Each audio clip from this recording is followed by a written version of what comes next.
নমস্কার দর্শক বন্ধুরা, বিয়ন্ড স্পোর্টসে স্বাগত।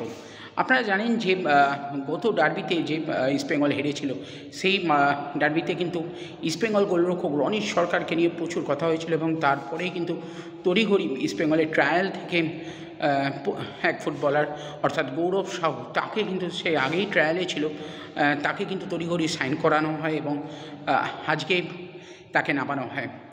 হরিপালের গৌরব সাহু আজকে কিন্তু এই ম্যাচে যদি সায়নকে নিয়ে অনেক কথা হবে, শ্যামলকে নিয়ে কথা হবে, কিন্তু আর এক অবিসংবাদিত নায়ক কিন্তু এই গৌরব। কি বললেন ম্যাচ শেষে গৌরব? কোথায় তার বাড়ি, তার আইডলই বা কে, কী বললেন তিনি? আজকের ম্যাচে পেনাল্টি সেভ করে এক প্রকার হিরো বনে যাওয়ায় ইস্টবেঙ্গল সমর্থকদের চোখে গৌরব সাহু। চলুন শুনে নেওয়া যাক।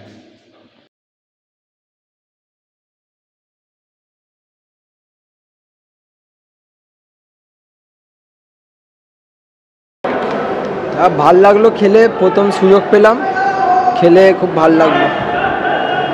আর একটু যদি তোমার জার্নিটা বলো, মানে কোথা থেকে খেলা শুরু করো? আমি হরিপালে বাড়ি আমার, আমি উত্তরপাড়া নেতাজি ব্রিগেডে প্র্যাকটিস করি। আমার Shantanu basil sir goalkeeper coach, ওখানে প্র্যাকটিস করায়। কার্তিক দা সিল্টুদা ওখানে কাকু আছে, সঞ্জয় চক্রবর্তী কাকুর কাছে ওখানে যাই ক্যাম্পে।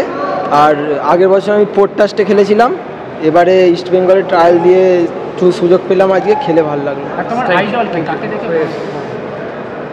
আমার আইডল গুরপ্রীতকে দেখে ভালো লাগে, দেবজিৎ মজুমদার, এদেরকে দেখে ভালো লাগে। Thank you.